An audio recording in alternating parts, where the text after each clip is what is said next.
अस्सलाम वालेकुम स्टूडेंट्स। मैं हूं सर साहिर, आपका बायोलॉजी का टीचर। आज हम हमारे सेकंड ईयर के चैप्टर के दूसरे पोर्शन के बारे में हम आज पढ़ेंगे, और वो है एक्सक्रीशन। हमने होम्योस्टेसिस में पढ़ा था कि उसके तीन एस्पेक्ट्स होते हैं। एक होता है ऑस्मोरेगुलेशन, दूसरा होता है एक्सक्रीशन, और तीसरा होता है थर्मोरेगुलेशन। तो हमने ऑस्मोरेगुलेशन पढ़ लिया कि ऑस्मोरेगुलेशन एनिमल्स में किस तरह से होता है, वो अपने बॉडी के अंदर ऑस्मोटिक बैलेंस किस तरह से मेंटेन करते हैं। हमने ये पढ़ा था कि मेरीन फिशेस और मेरीन ऑर्गेनिजम्स कौन कौन से हैं और वो किस तरह से अपनी बॉडी के अंदर ऑस्मोरेगुलेशन को मेंटेन करते हैं। अगर आपने वो वीडियो नहीं देखा तो आप दोबारा देख सकते हैं ऊपर दिए हुए लिंक के ऊपर। ठीक है, तो हम इस पे आ रहे हैं कि एक्सक्रीशन क्या है। एक्सक्रीशन एक ऐसा प्रोसेस है जिसके ज़रिए हमारी बॉडी के अंदर जो मेटाबॉलिक वेस्ट होते हैं, जो भी नाइट्रोजनस वेस्ट होते हैं, वो एक्सक्रीट आउट होते हैं हमारी बॉडी से, एलिमिनेट होते हैं बाहर, एक्सक्रीट होते हैं, निकलते हैं बाहर, निकाले जाते हैं। और वो ऐसे खतरनाक चीज़ें या कंपाउंड्स बन जाते हैं हमारी बॉडी के अंदर, जिनका निकलना बहुत ज़रूरी होता है हमारी बॉडी से। अगर वो नहीं निकलेगा तो हमारी बॉडी के टिश्यूज़ में या सेल्स में वो एब्सॉर्ब हो जाएंगे और वो टॉक्सिसिटी कॉज करेंगे हमारी बॉडी के अंदर। तो ये बहुत ज़्यादा ज़रूरी है कि मेटाबॉलिक वेस्ट, जो भी प्रोटीन्स या न्यूक्लिक एसिड्स, डीएनए या आरएनए टूटता है, तो उसको निकालना बहुत ज़्यादा ज़रूरी है। तो इसके लिए, एक्सक्रीशन के लिए, हमारी बॉडी से जो है वो, या जो दूसरे ऑर्गेनिजम्स हैं, वो डिफरेंट तरह से एक्सक्रीशन करते हैं। कुछ ऐसे ऑर्गेनिजम्स होते हैं जो अमोनिया रिलीज करते हैं अपनी बॉडी से, कुछ ऐसे होते हैं जो यूरिया रिलीज करते हैं, और कुछ ऐसे होते हैं जो यूरिक एसिड रिलीज करते हैं। तो हम सबसे पहले ये देखना चाहेंगे कि एक्सक्रीशन और एलिमिनेशन में क्या डिफरेंस है। एलिमिनेशन जो है वो एक ऐसा मटेरियल है जो अनएब्सॉर्ब्ड हो, जो एब्सॉर्ब ना हो पाए, उसे उसे एलिमिनेशन कहते हैं। या अनडाइजेस्टेड फूड हो जो फेसिस के फॉर्म में एलिमिनेट हो जाए हमारी बॉडी से। और ये मटेरियल्स ऐसे होते हैं जो कभी भी हमारी बॉडी के अंदर, सेल्स के अंदर एंटर नहीं हो सकते। तो इन्हें हम मेटाबॉलिक वेस्ट नहीं कह सकते। तो ये ऐसे, जैसे हम देखें मैदे के अंदर जब भी डाइजेशन हो रही होती है, तो जो मटेरियल अनडाइजेस्टेड मटेरियल होता है, वो जब हमारी बॉडी से निकल रहा होता है, तो उस प्रोसेस को हम एलिमिनेशन कहते हैं। वो हमारी बॉडी से वो निकलेगा, वहाँ पे मेटाबॉलिज्म नहीं हो रहा होता, तो ये एलिमिनेट हो रहा होता है। तो ये हमारे सेल्स के अंदर नहीं जाता, ये जस्ट हमारे सिस्टम के अंदर जाता है, और उसी सिस्टम के अंदर से वो निकल के बाहर चला जाता है by the process of digestion, या फिर हम जिसे कहते हैं एलिमिनेशन। और मेटाबॉलिक वेस्ट क्या होते हैं? कार्बन डाइऑक्साइड, वाटर, जो रेस्पिरेशन के जरिए होता है। जब हम सांस ले रहे होते हैं, अंदर की तरफ जब सांस खींचते हैं, तो ऑक्सीजन हम अंदर की तरफ लेते हैं। बाकी जब जब हम सांस बाहर की तरफ निकालते हैं, तो कार्बन डाइऑक्साइड और इसके साथ वाटर जो है वेपर्स के फॉर्म में हम बॉडी से बाहर निकालते हैं। तो ये एक एक्सक्रीटरी प्रोसेस होता है लंग्स के जरिए। दूसरा है नाइट्रोजनस कंपाउंड्स, जैसे अमोनिया हो गया, यूरिया हो गया, यूरिक एसिड हो गया। तो ये कहाँ से बनते हैं? ये जब अमाइनो एसिड्स ब्रेक डाउन होता है, या फिर न्यूक्लिक एसिड का ब्रेक डाउन होता है, तो जो अमोनिया कंपाउंड होता है या नाइट्रोजन कंपाउंड होता है, वो वहां से निकलता है in the form of metabolic waste. ये भी सेल्स के अंदर होता है। उसके अलावा मिनरल या साल्ट्स, जैसे सोडियम क्लोराइड, पोटासियम सल्फेट, ये मेटाबॉलिज्म के जरिए जब निकलता है।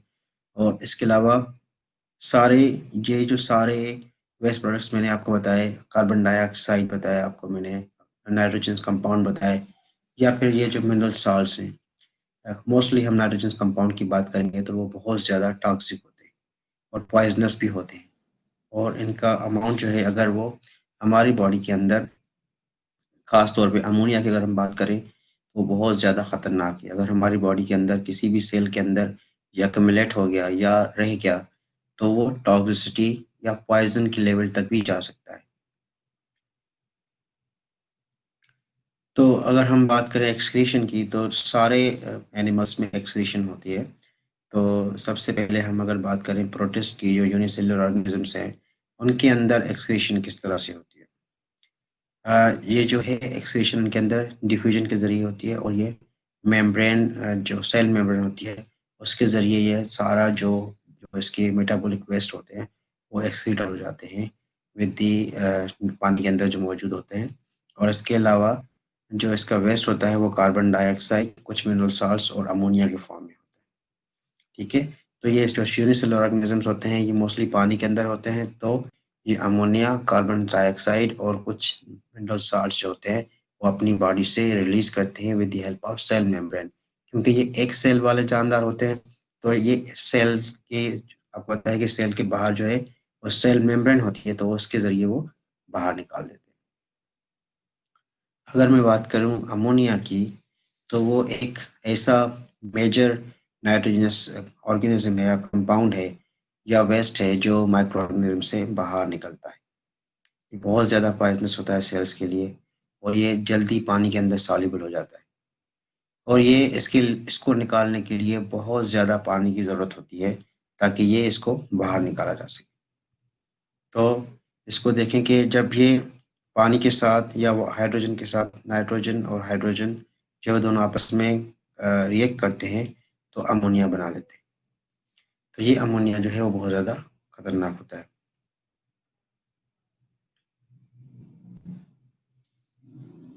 अगर हम एक्सक्रीशन की बात करें हाइड्रा के अंदर, आपको पता है कि हाइड्रा भी पानी के अंदर रहने वाला जानदार है, और निडेरिया, फाइलम निडेरिया से इसका ताल्लुक है। और ये इसका जो है वो इंटरनल लेयर होता है और दूसरा आउटर लेयर होता है। स्मॉल टेंटेकल्स भी पाए जाते हैं इसके अंदर। और इसके अलावा आप देखें, इसको थोड़ा सा और मैं जूम कर लेता हूँ कि इसके अंदर ये टेंटेकल्स होते हैं, नेमेटोसिट्स होते हैं, और ये देखें, ये यहाँ पर माउथ होता है और हाइपोस्टोम होता है, और इसके अलावा ये इसके पूरा स्ट्रक्चर है। और अगर हम बात करें कि इसका जो सरफेस एरिया है, वो पूरा पानी के अंदर मौजूद होता है, क्योंकि ये पानी के अंदर ही रहते हैं। और इनके अंदर भी ये सेल्स के ज़रिए पूरा जो है वो डिफ्यूज़ करते हैं पानी से बाहर, जो जो वेस्ट प्रोडक्ट्स होते हैं, मोस्टली अमोनिया के फॉर्म में ये बाहर निकाल देते हैं। अर्थवर्म जो है वो भी जो है वो एक्चुअली में इसका बहुत ज़्यादा सराउंडिंग के साथ ताल्लुक होता है, और इसके लिए इस एक्सक्रीटरी ऑर्गन्स भी पाए जाते हैं। और इसका जो एक्सक्रीटरी ऑर्गन है वो है नेफ्रीडिया। ये हर एक सेगमेंट में पाया जाता है नेफ्रीडिया। नेफ्रीडियम सिंगुलर होता है, और नेफ्रीडिया जो है वो प्लूरल कहलाता है। तो नेफ्रीडिया जो होते हैं वो अ, बहुत सारे हमेशा हर एक सेगमेंट के अंदर पेयर्स के फॉर्म में मौजूद होते हैं, और अ, बहुत थोड़ा-सा एक्सटेंड करता है दूसरे सेगमेंट की तरफ। और इसके अंदर 2 पोर्स होते हैं। ये देखिए, थोड़ा-सा सेगमेंट बाहर मूव कर रहा है।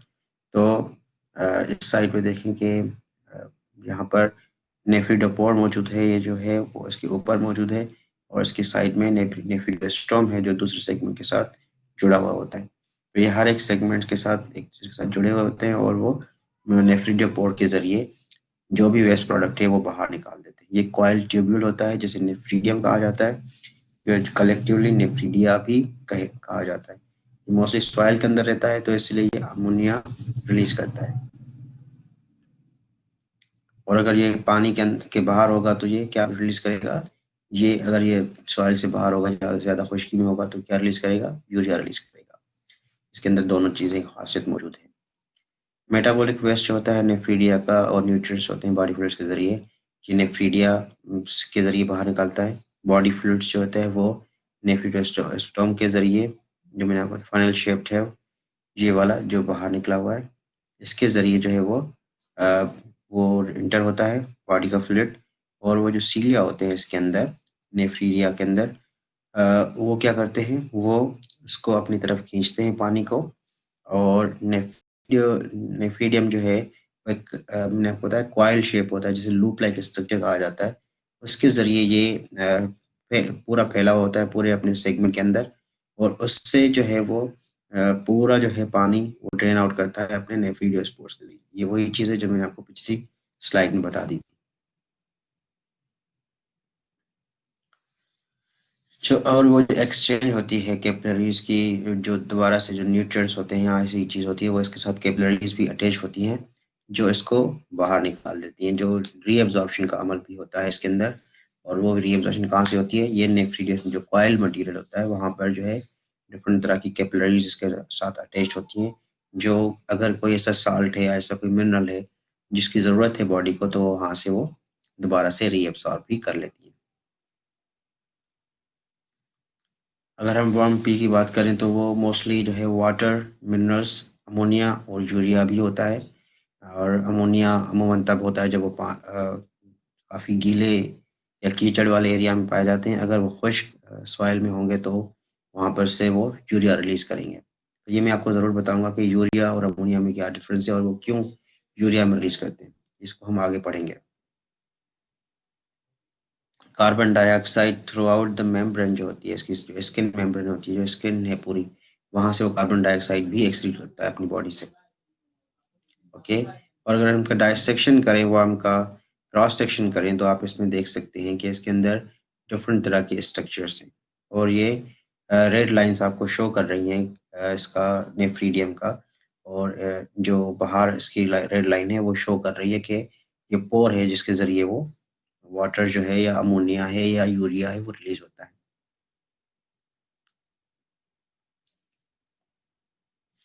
ये भी एक क्रॉस सेक्शन है पूरा अर्थवर्म का, जो शो कर रहा है हमें कि नेफ्रीडिया जो है वो किस तरह से अटैच्ड है।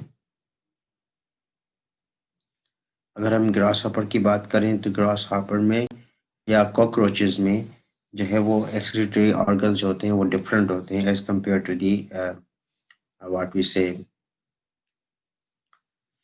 अर्थवर्म के अलावा ये जो है इसके अंदर मेलफिजियन ट्यूब्यूल्स कहलाते हैं, वो पाए जाते हैं। मेलफिजियन ट्यूब्यूल्स एक ऐसे ट्यूब्यूल्स होते हैं जो ग्रास हॉपर या कॉकरोचेस के डाइजेस्टिव सिस्टम के साथ अटैच्ड होते हैं, और ये पूरा जो है वो कन्वर्ट करते हैं इसको, जो उसमें से पानी होता है वो पूरा ले लेते हैं। बाकी जो है उसका जो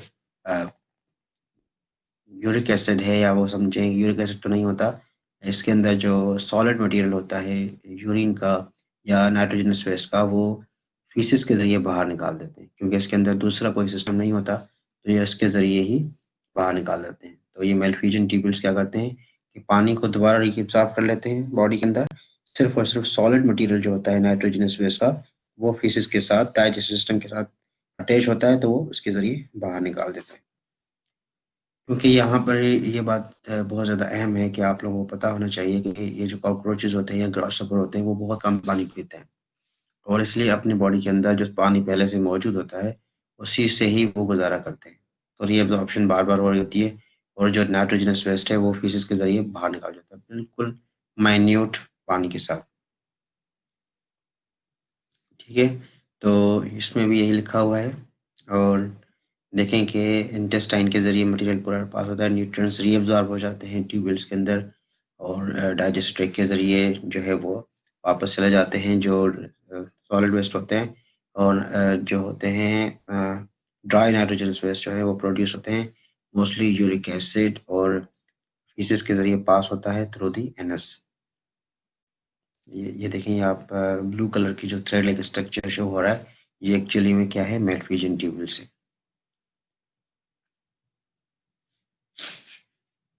इसके अंदर यूरिन जो है वो solid uric acid crystal form में कन्वर्ट हो जाता है, और जो एनएस के ज़रिए बाहर निकल जाता है, और बहुत कम पॉइजनस होता है क्योंकि ये सॉलिड मटेरियल में कन्वर्ट हो जाता है, तो इसलिए इसकी ज़्यादा इतनी पॉइजनस स्ट्रक्चर्स का या पॉइजनस इफेक्ट्स नहीं होते, लेकिन ये फिर भी पॉइजनस थोड़ा बहुत तो फिर भी रहता है,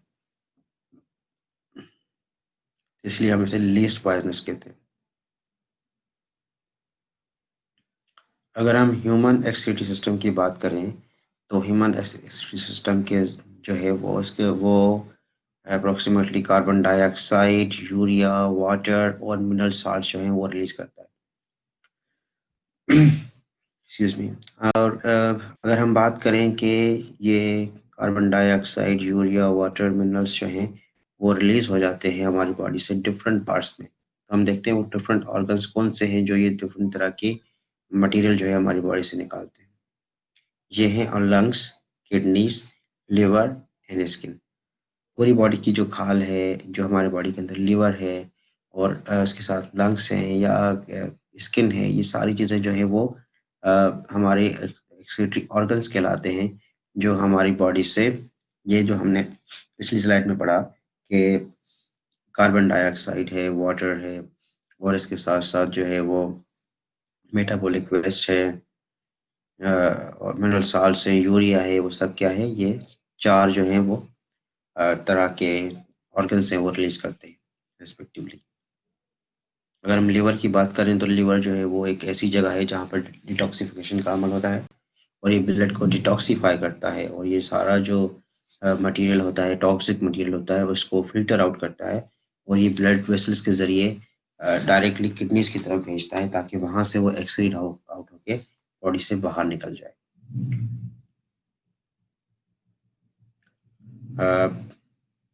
अगर लिवर को में ज़्यादा काम होता है या उसको ज़्यादा काम करने के लिए कहा जाता है तो आप देखें लिवर का क्या हाल हो जाता है। ये ज़्यादा अल्कोहल पीने की वजह से होता है, जिसकी वजह से सिरोसिस हो जाता है और सिरोसिस वजह से देखिए पूरा सूज गया है और पूरा ख़राब हो गया है लिवर। और वो इसी वजह से ख़राब हुआ है क्योंकि इसके अंदर जो है वो पूरा जो है वो ज़्यादा अल्कोहल यूज़ किया जाता है और अल्कोहल में पता है ज़्यादा टॉक्सिक मटेरियल होता है, तो वो उसकी डिटॉक्सिफाई करते-करते अपनी इसकी ये हालत हो जाती है। तो इतना ये हालत होने के बाद क्या होता है कि वो अपने इतनी ज़्यादा जो इसकी लिमिट होती है, वो इतनी ज़्यादा लिमिट्स के साथ-साथ उसको डिटॉक्सिफाई बाकी मटेरियल को नहीं कर पाता, जिसकी वजह से टॉक्सिक मटेरियल हमारी बॉडी के अंदर इन हो जाता है, एब्ज़ॉर्ब होता जाता है और ये बहुत ज़्यादा खतरनाक हो जाता है, हत्ता कि डेथ भी कॉज़ कर सकता है। बाइल अगर लिवर के साथ एक और छोटा-सा ऑर्गन होता है जिसे हम बाइल कहते हैं। एक बाइल जूस होता है, जो लिवर के ज़रिए बनता है और ये जो है वो इस बाइल के अंदर साल्ट होता है, कोलेस्ट्रॉल होता है और कुछ हीमोग्लोबिन के थोड़े से पार्ट होते हैं। जब आरबीसी खत्म हो जाते हैं तो उसके कुछ पार्ट्स जो हैं वो हीमोग्लोबिन के इसके अंदर आ जाते हैं। तो ये प्रोडक्ट्स जो होते हैं ये भी मेटाबॉलिक वेस्ट होते हैं जो उनको बाहर निकलना ज़रूरी होता है। बाइल साइकिल की अगर बात करें तो bile collects the gall bladder, collects in gall bladder. Gall bladder के अंदर जो है वो मैंने आपको बताया कि ये जो छोटा सा ऑर्गन है हरे कलर का, ये एक्चुअली में गॉल ब्लैडर कहलाता है और इस गॉल ब्लैडर के अंदर जो है वो बाइल कलेक्ट हो जाता है और ये स्मॉल इंटेस्टाइन की तरफ भेज दिया जाता है, जो फैट्स को एमल्सिफाई करता है और उसके बाद जो है वो अ, ये एब्जॉर्प्शन जो होती है उस स्मॉल इंटेस्टाइन के अंदर, ये इस बाइल्स की ज़रूरत होती है ब्लड के अंदर और ये लिवर के अंदर चला जाता है और लिवर के अंदर जैसे ही चला जाता है तो ये क्या करता है, वहाँ से रिसाइक्लिंग इसकी होती है और ये लार्ज इंटेस्टाइन के ज़रिए एक्सक्रीट आउट हो जाता है। कुछ जो है वो एक्सक्रीट आउट हो जाता है लार्ज इंटेस्टाइन के ज़रिए और कुछ जो है वो ब्लड के ज़रिए, किडनीज़ के ज़रिए एक्सक्रीट आउट हो जाता है। अगर ये हमारा लिवर जो है वो सही तरह से काम ना करे तो क्या हो जाता है, जॉन्डिस हो जाता है। क्योंकि जब बाइल सही तरह से बॉडी से बाहर ना निकले और वो इस तरह का जो फ्रेगमेंट्स होते हैं हीमोग्लोबिन के, अगर हमारे ब्लड से या स्किन के या किसी बॉडी के डिफरेंट पार्ट्स में रीअब्सॉर्ब हो जाते हैं, तो हमारी बॉडी जो है वो पूरी येलो कलर हो जाती है। इसकी आईज भी येलो शो करती हैं और वो जो है उसकी बॉडी भी येलो शो करती है। आप इसमें देखें जो आँख की पिक्चर शो हो रही है प्रॉपर्ली, तो उसमें देखें पूरी आँख का जो प्रोसेस आँख जो है आपको येलो कलर दिखेगी और स्किन भी आपको येलोइश दिखेगी as compare to the normal skin. और यूरिया की बात करें तो अमोनिया से जो है वो यूरिया में कन्वर्ट होता है क्योंकि हम ज़्यादा तौर पर जो है वो पानी यूटिलाइज नहीं करते, हमारे पास इतनी अवेलेबिलिटी पानी की नहीं होती और अमोनिया जस्ट रिलीज हमारी बॉडी से तब रिलीज होगा जब हम बहुत ज़्यादा पानी पिए हमारी बॉडी से और वो बार-बार पिएँ और बार-बार पानी बाहर निकालें, तब अमोनिया जो है वो रिलीज़ होगा, वरना अमोनिया कन्वर्ट हो जाता है यूरिया में। तो ये हमारी बॉडी के अंदर एक एडाप्टेशंस हैं जो ऑर्गेनिज़म्स पानी के अंदर रहते हैं वो अमोनिया रिलीज करते हैं, क्योंकि पूरी उनकी बॉडी की सराउंडिंग जो है वो पानी से होती है, तो वो पानी को ज़्यादा से ज़्यादा इस्तेमाल करके और अमोनिया को बाहर निकाल देते हैं।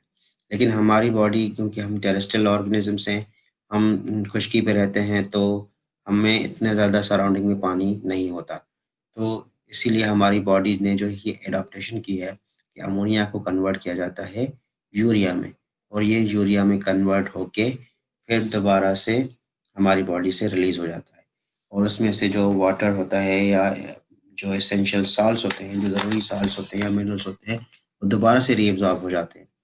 तो ये जो चीज़ें होती हैं ये बहुत ज़्यादा अहम है हमारी बॉडी के अंदर, और बहुत अच्छी एडाप्टेशन है हमारी बॉडी के अंदर। तो प्रोटीन जब ब्रेक डाउन करता है तो वो अमोनिया में कन्वर्ट हो जाता है, लेकिन वो स्टोर नहीं हो पाता हमारी बॉडी के अंदर अमोनिया। आपको पता है कि बहुत ज़्यादा टॉक्सिक है, तो इसीलिए उसको कन्वर्ट किया जाता है लेस टॉक्सिक यूरिया में, और फिर उसके बाद वो बाहर निकल जाता है। ठीक है, ये भी स्लाइड में वही चीज़ बताई जा रही है जो मैंने अभी आपको बताई। तो यूरिया जो है वो ब्लड के अंदर डिफ्यूज हो जाता है, और जहाँ से किडनीज के ज़रिए वो बाहर निकल जाता है। देखें, ये है complete urinary system of the human. इसमें 2 किडनीज होती हैं, एक और उसके साथ ब्लैडर अटैच होता है, और यूरिथ्रा होते हैं। यूरिथ्रा जो है वो 2 होते हैं, यूरिटर्स होते हैं, और 2 यूरिटर जो है वो जोड़ते हैं किडनीज को ब्लैडर के साथ। और उसके बाद यूरिथ्रा एक ऐसी नाली होती है, नली नुमा चीज़ होती है, जो जिसके ज़रिए पूरा जो है वो पानी, जो वेस्ट वाटर है या यूरिया है, वो बाहर निकल जाता है।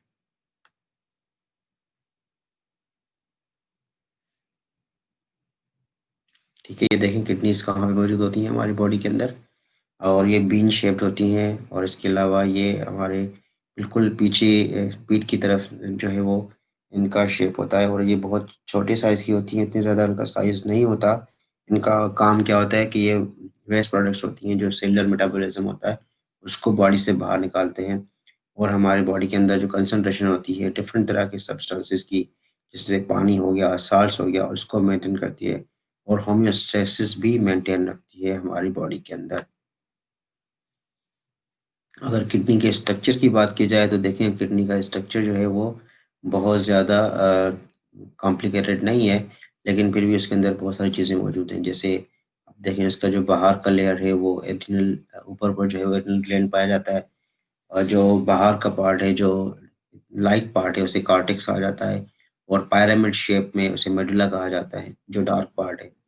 और जो है वो यूरेटर भी उसके अंदर मौजूद है, जहाँ पे पूरा जो है वो आखिर में यूरिन कलेक्ट होके यहाँ पे आ जाता है। रीनल आर्टरीज यहाँ मौजूद होती हैं, वो और वीन्स भी मौजूद होती हैं। जो आर्टरीज और वीन्स किडनीज की तरफ जारी होती हैं, उनको रीनल आर्टरीज और वीन्स कहा जाता है। और ये जो हैं वो एक्चुअली में मेटाबॉलिक वेस्ट जो है वो सेंड करते हैं किडनीज की तरफ, ताकि फिल्टर आउट हो जाए, और जो रीअब्जॉर्प्शन होती है वो वीन्स के ज़रिए हो जाती है। तो कॉर्टेक्स क्या है कि आउटर पार्ट है ब्लड का, और जो जहाँ पे ब्लड फिल्टर होता है, और मेडुला क्या है, मिडल पार्ट है, जहाँ पर जो है वो कलेक्टिंग डक्ट्स और जो है वो फिल्टर्ड सब्सटेंस जो होती हैं वो वहाँ मौजूद होते हैं। और पेल्विस एक ऐसा एरिया है, जो मैंने आपको बताया, यूरेटर के बिल्कुल ऊपर का एरिया, जहाँ पर जो है वो डिफरेंट तरह का जो कम्प्लीटली जो यूरिन है, फाइनल यूरिन है, वो कलेक्ट हो जाता है वहाँ। ठीक है, और इसके साथ साथ ये जो नेफ्रॉन्स होते हैं वो किडनी के अंदर मौजूद होते हैं। इनको हम कह सकते हैं कि ये बेसिक यूनिट्स हैं, या यूनिट्स हैं हर एक किडनीज के अंदर। अप्रोक्सीमेटली 1.1 एक 10 लाख से 12 लाख तक जो है वो नेफ्रॉन्स मौजूद होते हैं हर एक, जो ब्लड के अंदर जो है वो वेस्ट को फिल्टर आउट करते हैं। और ये जो मुख्तलिफ कार्टेक्स जो होते हैं, मुख्तलिफ पार्ट्स होते हैं कार्टेक्स के, वो और मेडुला के अंदर जो है वो आधा पार्ट होता है। तो नेफ्रॉन का आधा हिस्सा जो कहाँ पर होता है, कॉर्टेक्स के पास, और आधा हिस्सा जो होता है वो मेडुला के पास होता है। ये है नेफ्रॉन का एक कंप्लीट स्ट्रक्चर। ये जो येलो पार्ट है उसको आप नेफ्रॉन कहेंगे। ये आर्टरीज जैसे ही एक पार्ट में नेफ्रॉन के पार्ट से क्रॉस करती हैं, तो वहाँ से वो फिल्ट्रेशन होती है, पूरा जो है वो यूरिया जो है वो फिल्टर आउट होके इसके अंदर आ जाता है नेफ्रॉन के अंदर, और वहाँ पर जो है वो डिफरेंट तरह के जो पार्ट्स होते हैं और एक एरिया है जहाँ पर जो है वो रीएब्जॉर्प्शन का अमल भी होता है, जिसकी वजह से वो कंप्लीटली जो एक्सेस वाटर होता है, मिनरल्स होते हैं या साल्ट होता है, वो दोबारा से रीएब्जॉर्ब हो जाते हैं। तो इनके जो है वो डिफरेंट पार्ट्स भी मौजूद है नेफ्रॉन के। आप देखें इसके एक्चुअली में 4 पार्ट्स हैं। एक है ये जो यू शेप्ड है, इसे हम कहेंगे बोमेन्स कैप्सूल, और उसके बाद जो है प्रॉक्सिमल कन्वोल्यूटेड ट्यूब्यूल, उसके बाद लूप ऑफ हेनले, फिर डिस्टल कन्वोल्यूटेड ट्यूब्यूल, और फिर उसके बाद कलेक्टिंग डक्ट। तो अगर मैं आपको बताऊं तो ये वाली चीज़ जो है वो मैं आपको क्या बताया, बोमेन्स कैप्सूल, ये वाला पार्ट जो है वो कहलाएगा प्रॉक्सिमल कन्वोल्यूटेड ट्यूब्यूल, और ये जो यू शेप्ड है और इसे हम कहते हैं लूप ऑफ हेनले, और ये जो है वो डिस्टल कन्वोल्यूटेड ट्यूब्यूल है, और ये वाला जो है वो कलेक्टिंग डक्ट है। देखें ये वाला जो है वो बोमेन्स कैप्सूल है, जहाँ पर ये सारी आर्टरीज जो है वो मौजूद है। ये ग्लोमेरुलस पार्ट कहलाता है, इसका जो बोमेन्स कैप्सूल का ये वाला हिस्सा है, इसे हम ग्लोमेरुलस कहते हैं, जहाँ पर बहुत ज़्यादा कैपिलरीज जो है वो मौजूद होती हैं एक दूसरे के साथ साथ एक टाइट बाल के ज़रिए, और इसीलिए ये जो बोमेन कैप्सूल है वो डबल वॉल्ड होता है शेप में, ताकि जो है वो दूसरे बोमेन कैप्सूल के साथ फिल्ट्रेशन होती है। बोमेन कैप्सूल में जब प्रेशर आ जाता है तो ये पूरा प्रोटीन्स होते हैं से जो सेल्स के ज़रिए निकलती हैं, और इसके अलावा water, urea, glucose, amino acids और बाकी चीज़ें जो होती हैं साल्ट्स वगैरह, वो भी सारे फिल्टर आउट होके कहाँ पे चले जाते हैं, इसके अंदर आ जाते हैं नेफ्रॉन के अंदर। और फिल्टर जो है फिर उसके बाद जब जैसे ही निकलते हैं तो वो कहाँ पहुँचता है, प्रॉक्सिमल कन्वोल्यूटेड ट्यूब्यूल या प्रॉक्सिमल रीनल ट्यूब्यूल कहा जाता है उसे। देखें ये वाला जो हिस्सा है वो प्रॉक्सिमल रीनल ट्यूब्यूल या प्रॉक्सिमल कन्वोल्यूटेड ट्यूब्यूल कहा जाता है, जहाँ पर जो है वो अगर सोडियम की जो तादाद है या वाटर है वो दोबारा से रीअब्सॉर्ब हो जाता है बॉडी के अंदर, बाकी अमाइनो एसिड्स और ग्लूकोज जो है वो यहीं पर रह जाते हैं।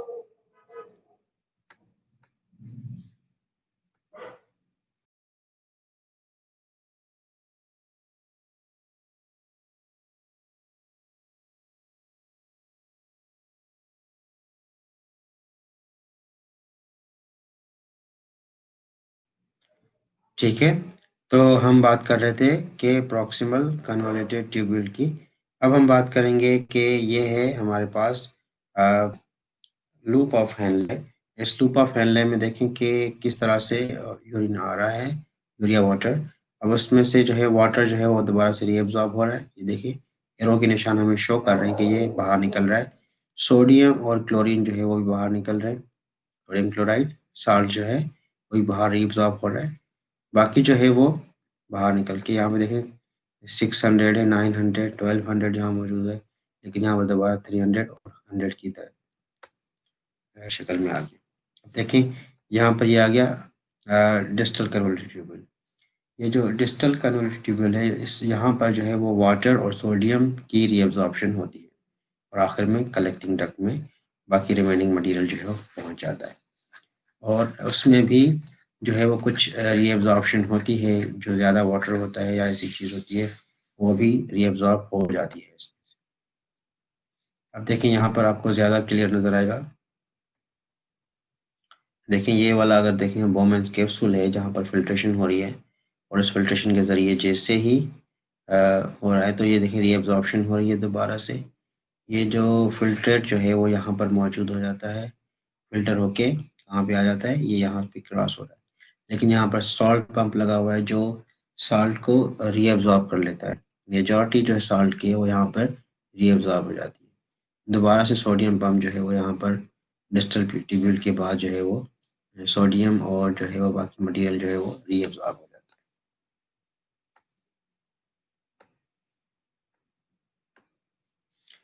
है।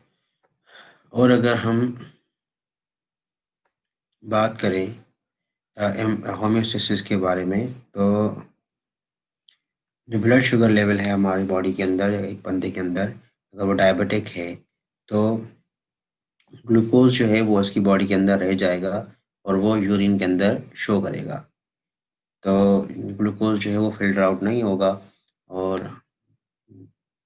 यहाँ पर देखें, जैसे ये वोमेंस कैप्सूल है, यहाँ पे हाई ब्लड ग्लूकोज है और ये ग्लूकोज लोड जो है वो बहुत बढ़ जाता है, जिसकी वजह से वो ग्लूकोज को सही तरह से फिल्टर नहीं कर सकता कि हमारी किडनी, और वो आपके जो यूरिन है उसमें ग्लूकोज शो करता है। यूरिन है वो फ्लूइड, रिमेनिंग फ्लूइड है वो ट्यूब्यूल्स के अंदर, और इसके अलावा वाटर के अंदर यूरिया के ज़रिए और साल्ट्स, जो वेरियस साल्ट्स मौजूद होते हैं, और कुछ ऐसे सब्सटेंसेस होते हैं, क्रिस्टलाइन सब्सटेंसेस, वो यूरिन के ज़रिए बाहर निकल जाते हैं। और किडनी स्टोन भी अगर बन जाए, तो अगर ये प्रॉब्लम हो जाए, तो वो डायलिसिस के अमल के ज़रिए भी हम लोग क्रॉस करते हैं। यूरेटर्स जो होते हैं वो यूरिन को वहाँ से, किडनी से लेकर आते हैं ब्लडर की तरफ, और जहाँ पर जो है वो यूरिन जो है वो यूरिथ्रा के ज़रिए बाहर निकल जाता है। जो लंग्स हैं हमारी बॉडी के अंदर, वो भी एक एज अ एक्सक्रीटरी ऑर्गन के तौर पे काम करते हैं, जो कार्बन डाइऑक्साइड और वाटर वेपर्स के ज़रिए के फॉर्म में हमारी बॉडी से बाहर निकालते हैं। स्किन भी एज एक्सक्रीटरी ऑर्गन हमारी बॉडी के अंदर यूज होता है, जो समझ लें कि ये हमारी बॉडी से एज अ स्वीट ग्लैंड्स और पसीना, या फिर जो है वो समझ लें कि हमारा यूरिया साल्ट वगैरह जो है वो हमारी बॉडी से बाहर निकलता है। मोस्टली जो है साल्ट पसीने की शक्ल में हमारी बॉडी से बाहर निकलता है। स्किन का स्ट्रक्चर जो है उसके दो लेयर्स होते हैं। एक और बाहर का लेयर होता है जिसे हम एपिडर्मिस कहते हैं, और अंदर का लेयर होता है जिसे हम डर्मिस कहते हैं या एंडोडर्मिस कहते हैं। एपिडर्मिस के अंदर आप देखें वो टाइटली पैक्ड सेल्स होते हैं, पिग्मेंट सेल्स, और वो जो है हमारी बॉडी के अंदर उसको क्या करते हैं, प्रोटेक्ट करते हैं हमारी बॉडी को। मोस्टली डर्मिस को प्रोटेक्ट करते हैं। और अगर हम डर्मिस की बात करें, तो ये डर्मिस के अंदर जो है वो हेयर्स वगैरह तक मौजूद होते हैं, और इसके अलावा इसके अंदर जो है वो डिफरेंट तरह का स्ट्रक्चर मौजूद है। हम देख सकते हैं इसके अंदर, देखें यहाँ पर जो है वो सिबाशियस ग्लैंड मौजूद है, और जो हेयर के स्ट्रक्चर के साथ अगर जैसे ही पसीना निकलता है, तो ये ग्लैंड्स के ज़रिए वो बाहर निकलता है। तो ब्लड वेसल्स भी पाए जाते हैं, lymph vessels, nerve, sense receptors, sebaceous gland, sweet glands भी पाए जाते हैं, और इसके अलावा हेयर फॉलिकल्स भी पाए जाते हैं। तो ये सब चीज़ें जो है वो इनके अंदर, देखिए ये स्वीट ग्लैंड्स भी हैं जिसके ज़रिए हमारा पसीना बाहर निकलता है।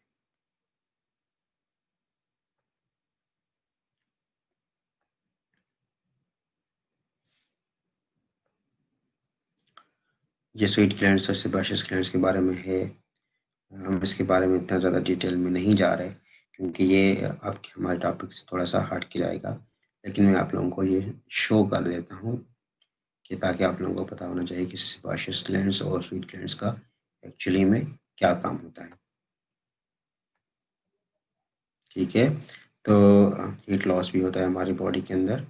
ये सब चीज़ें जो हैं वो हमारी बॉडी के अंदर हीट लॉस भी होती है और हीट रिटेन भी हो जाती है।